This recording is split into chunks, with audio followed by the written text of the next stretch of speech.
हाय friends, मेरा नाम doctor Milan Modi.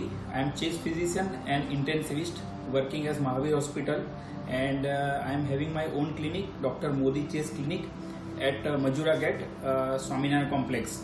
आज मैं आपके साथ बात करूंगा कोविड डिजीज के रिगार्डिंग, बिकॉज इसके बारे में everyone is knowing everything, but कुछ बेसिक्स इंपॉर्टेंट चीजें हैं जो सबको जाननी बहुत जरूरी है। सबसे important first point I would like to discuss is COVID at present is in an epidemic disease. What is the difference between normal disease pattern and what epidemic disease? Epidemic यानी ऐसी कंडीशन के जहाँ पे disease is completely out of control और इतने ज्यादा patient आ जाते हैं कि जो नॉर्मल हेल्थ केयर सिस्टम की मैनेजेबल कैपेसिटी से बहुत ज्यादा हो। यानी पहले एपिडेमिक्स होती थी कॉलेरा डिजीज की, फिर प्लेग्स की एपिडेमिक्स होती थी। Similarly Covid is in epidemic disease, यानी पहले लोग शहर सिटी छोड़ के चले जाते थे and lot of things were there, उतने अच्छे से मैनेज नहीं कर पाते थे। अभी हमारे पास अच्छे से हेल्थ केयर सिस्टम है जिसकी वजह से हम बेटर मैनेज करते हैं, but we have to keep in mind that this is epidemic, this is not normal scenario. Epidemic में डिफरेंस क्या होता है? मीन्स जो भी पेशेंट इतने ज्यादा बढ़ जाने की वजह से रूटीन हेल्थ केयर फैसिलिटी जो सर्विस रूटीन डेज में दे पाती है वो शायद ना दे पाए, because doctors are maybe less compared to patient, nurses may be less and even hospital resource भी कम पड़ जाते हैं पेशेंट को ट्रीट करने में। so we have to cooperate with the facility in this way.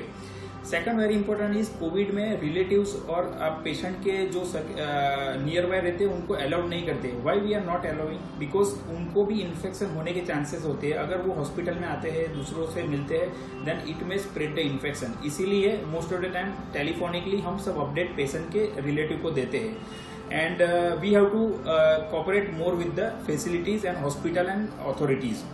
Second, covid disease तीन category में हम सिवियरिटी क्लासिफाई कर सकते हैं, यानी माइल्ड, मॉडरेट एंड सिवियर।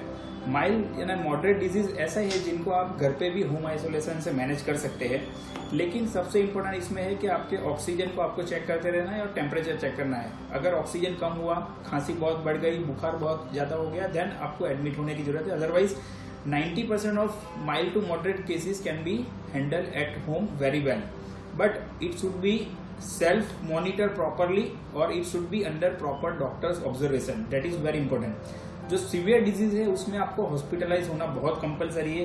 कुछ time we have seen that patient घर पे ही रुक के वेट करते रहते हैं and they become very serious and they rush to hospital and sometime they may not find even bed और ventilator support when it is very necessary. So ऐसा कभी भी नहीं करना है। अगर आपको कंप्लेंट्स बढ़ रही है, सिम्टम्स ज्यादा है, तो इमीडिएटली आप हॉस्पिटलाइज हो जाइए या फिर डॉक्टर जो बोलते हैं उनको फॉलो करिए। थर्ड पॉइंट आता है कि उसकी ट्रीटमेंट क्या है। सी बेसिकली कोविड डिजीज के लिए सबसे इंपॉर्टेंट ट्रीटमेंट होता है सपोर्टिव केयर। मीन्स बॉडी खुद से ही डिजीज को कंट्रोल करके वायरस क्लियर करने लगती है। सपोर्टिव केयर में फ्लूइड देना प्रॉपर इंपॉर्टेंट है, शुगर कंट्रोल करना, ब्लड प्रेशर अगर कम है या ज्यादा है तो उसको ट्रीटमेंट देना, अगर ऑक्सीजन कम है तो ऑक्सीजन सपोर्ट देना, वेंटिलेटर, बाईपैप, उस तरह से। So supportive care is most important treatment. दूसरा होता है antiviral treatment. See antiviral as such body self immunity, it is most important. Antiviral means खुद से बॉडी अपना वायरस क्लियर करे, वही सबसे इंपॉर्टेंट है। उसके लिए good health, good sleep, rest, proper water, good hydration and good food and exercise, ये सबसे इंपॉर्टेंट होता है, जिससे ऑटोमेटिक वायरस क्लियरेंस बढ़ता है। लेकिन इसको सपोर्ट करने के लिए we can give some antiviral medicine like HCQ, hydroxychloroquine, favipiravir जो फेविफ्लू के नाम से आती है, और अगर पेशेंट ज्यादा सीरियस है then we give remdesivir also, but these are all experimental. I will discuss about that later also. And sometimes patient को प्लाज्मा थेरापी भी हम दे सकते हैं एज अ पैसिव इम्यूनिटी, जिसकी वजह से एंटीबॉडी से वायरस क्लियरेंस में हेल्प मिलता है। So first is supportive, second is antiviral, third medicine होते हैं anti inflammatory. What is anti inflammatory? इसमें कोविड डिजीज में एक प्रॉब्लम होती है कि बिकॉज ऑफ वायरस जो बॉडी का इम्यूनिटी बढ़ जाता है, वो बॉडी का खुद इम्यूनिटी खुद अपने ऑर्गन्स को यानी लंग्स को डैमेज करता है। That is called as collateral damage और हाइपर इन्फ्लामेटरी स्टेट। उसको सप्रेस करने के लिए हम देते हैं steroid medicine, but that is in very selected patient and strictly under observation. अगर उससे भी वो रिस्पॉन्स पेशेंट नहीं करते हैं then we may give tocilizumab, जो सब अभी काफी उसके बारे में चर्चा चल रही है। There are other experimental like infliximab or even Sepsivac injections. These are the experimental medicine. So fourth point I will discuss what is experimental medicine. अभी इसके बारे में मैं बताना चाहूँगा कि ये सब मेडिसिन या फिर जो भी आप पढ़ते हैं या फिर हम जो डिस्कस कर रहे हैं मेडिसिन पेशेंट को देते हैं, these are all experimental. None of the medicine is 100% proven or 100% cured basis. Means ऐसी कोई मेडिसिन नहीं है जो देने के बाद 100% पेशेंट ठीक हो ही जाए. ये सबसे इम्पोर्टेंट इसीलिए है कि समटाइम्स पेशेंट जब आईसीयू में एडमिट है या हॉस्पिटल में एडमिट है and when we are also trying our best, but relative का अजम्पशन रहता है कि सर पेशेंट कब ठीक होगा, इतनी सारी मेडिसिन दे रहे फिर भी पेशेंट ठीक नहीं होता है. So we have to keep in mind that these are all experimental. इसमें से कोई भी मेडिसिन 100% क्योर्ड प्रोवाइड नहीं करती है. इसमें से मेडिसिन देने के बाद कुछ पेशेंट अच्छे से रिस्पॉन्स करते हैं, कुछ पेशेंट बिल्कुल भी रिस्पॉन्ड नहीं करते हैं. So we have to keep in mind that there is no 100% cure at present. ठीक है, so that is experimental medicine. And finally how we are going with the COVID. I can assure that अभी सूरत की condition बहुत अच्छी है. The system has upgraded theirself very well. Hospital एक से एक स्टेप बाय स्टेप अंदर कोविड की ट्रीटमेंट के लिए आगे बढ़ रही है.